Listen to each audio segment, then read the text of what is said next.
Hi everybody, Tara Green here, and it's a beautiful morning, and I've been up all night working because I'm on a big deadline to redo my website finally. So, just checking in with you too after the big full moon and those horrendously difficult aspects on the 8th with Mars trine Uranus. Did you get any big epiphanies from that one? That's early Libra, Gemini, and also is good for Aquarius. And then Mars was opposite Saturn. That's like a karmic pin down match that was at 10:52 p.m.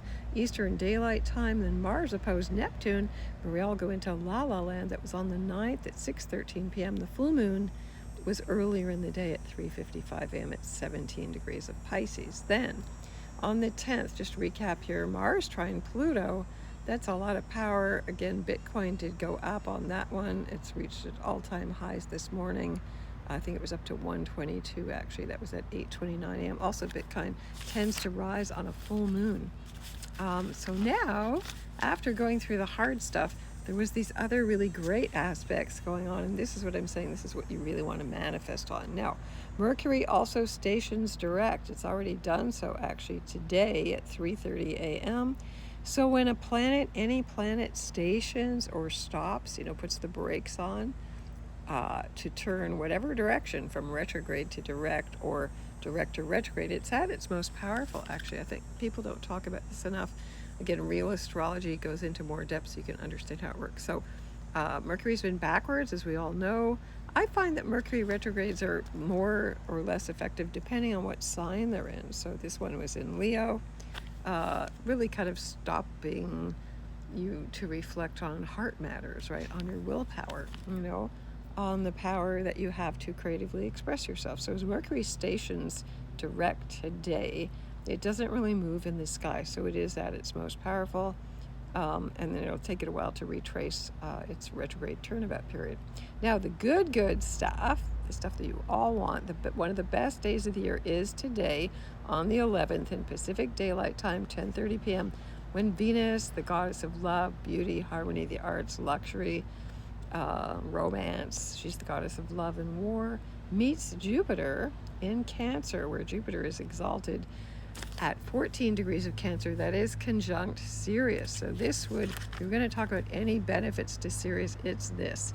Astrology, ancient astrology, was always about naked eye observation. So for thousands of years, until Herschel discovered the planet Uranus with a telescope in the late 1700s, it was whatever you could see with your naked eye. And for thousands and thousands of years, people were up all night, I remember from past lives, watching the stars, watching the planets, passing that information on orally for thousands and thousands of years. They knew when to predict eclipses. They understood the precession of the equinoxes and all that. But anyway, Venus conjunct Jupiter tonight, and on the 12th, Venus conjunct Jupiter at 1:30 a.m. That's Eastern Daylight Time and 5:30 a.m. Pacific Daylight Time. So that is when you do all your manifesting, okay? Again, Venus in Cancer, she's at her most loving, nurturing. It's all about the food, the family. If you do want to get pregnant tonight, tomorrow, best times to get pregnant. So yes, align with the stars. You're actually, when you get pregnant, when you're conceiving, you're calling in a soul from any dimensions, from any timeline, who's choosing you as the mother and the father, whatever the situation is, to incarnate into a woman's womb. So that's a pretty highly involved spiritual thing. So think about that. You want to be spiritually aligned when you get pregnant, or even if we use the metaphor of conception, conceiving an idea, a project, anything, right? Creativity manifests through everything we do, anything we look at, how we express ourselves, those are all creative acts. We are creators and creatrixes. So yes, so if I can manage to, I will pre-record a workshop that you can continue to work with. The aspects will be in effect till the 13th, actually. I've just got one crazy hell of a busy week this week as well. But what you can do is, I'm a bit of a stickler. I have my Virgo South Node for you to align exactly at the time zone that you're in. When Venus and Jupiter, they mark those as peak times. So really, it's in effect for a while, but those are the peak times when they're, at the closest, or that energy is peaking. So everything to do with Cancer, the star of Sirius would be a great time to tune into the Sirians. You know, what is their message? Lots of channelers. It has to do with the myth of Isis and Osiris and rebirth and the great mother, great goddess Isis, who I've seen in meditations quite a lot. I work with her. I'm a dedicated priestess of hers. You want to turn into her. You want to, you know, Cancer is a feminine sign. It's yin, it's water, it's receptive. It would be good to be by water or work with water, scry with water. If you put water in a black bowl and you sit with a candle, you can just scry. It would be great to go out at night and put out a black bowl and catch the starlight. You can see Jupiter and Venus, or just intend that energy into a bowl of water and drink it.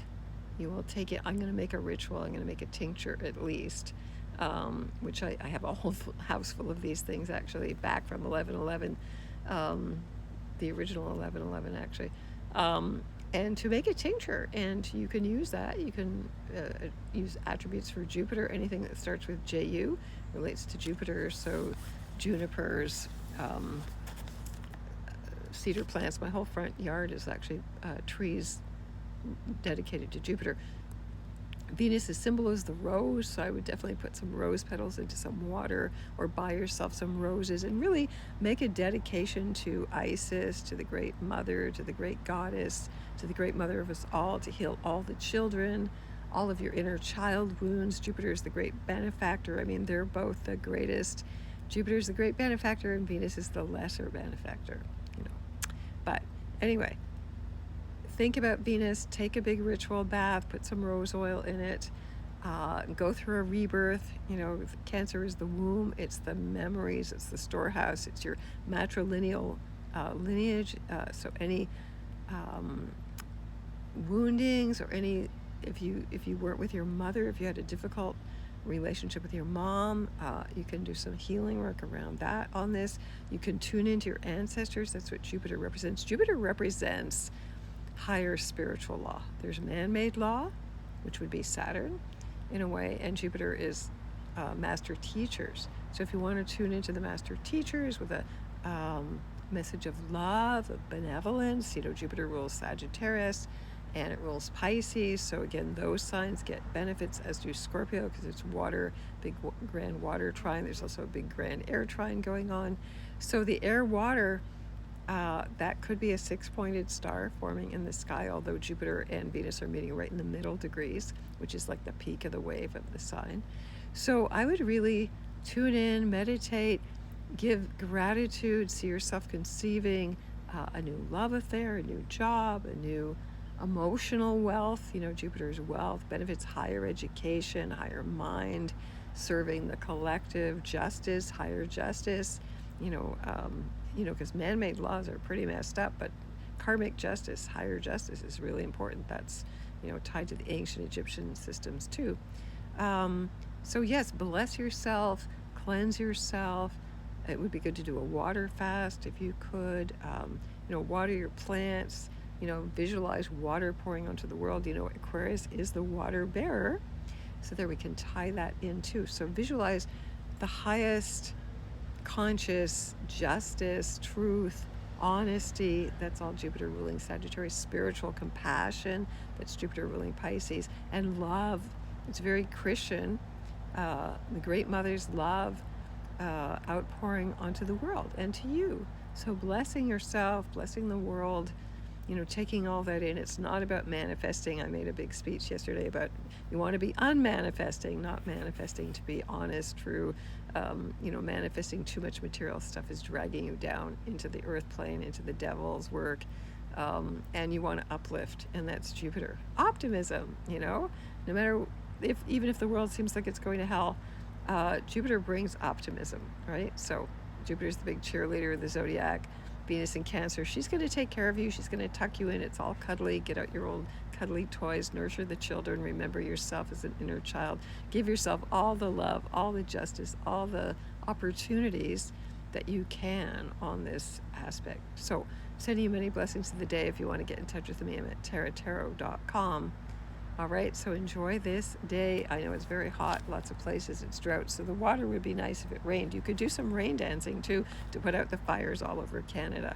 All right, So yeah, use it practically, you know. That's what